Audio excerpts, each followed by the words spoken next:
Hello, this is Kalpana, working as an assistant professor in SNS College of Engineering in the IDS department. Today we are going to discuss about segmentation, addressing and virtual memory. Let's get into the topic. So in before lecture, we have discussed about what is segmentation and the segmentation hardware, how the logical address is mapped into physical address, and those details we have discussed in previous lecture. And in this session, we are going to discuss about how it is mapped to physical memory with an example. So we all know the logical address space is divided into variable size partition called segmentation.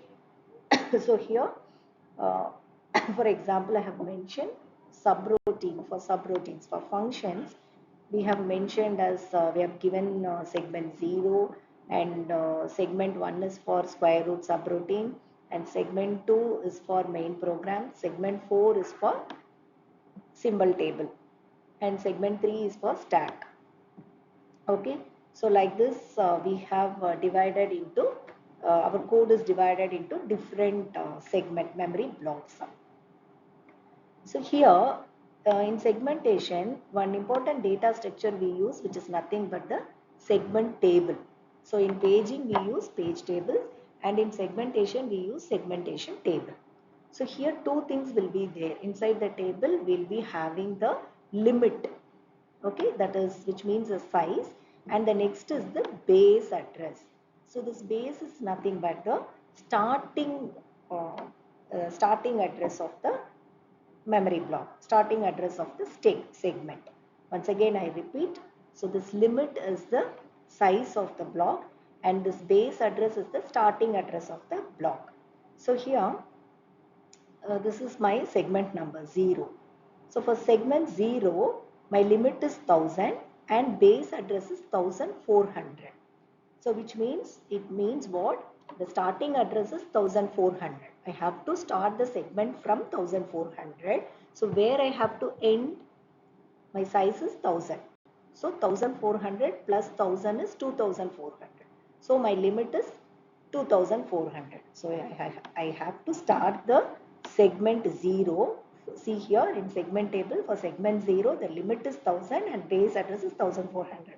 So I have to start with 1400 and end it by 2400 because my size is 1000. Okay. So this is my segment 0. So like this, your physical memory will be divided based on the segment table. And next is segment 1. Segment 1 is what? Square root function. The square root function, the limit is, which means the size is 400 and the base address is 6300. So I have to start from 6300, and from there I have to take only 400 bytes. So from 1000, see here 6300. See the physical memory structure, 6300 to 6700. So 6300 plus the limit is 400.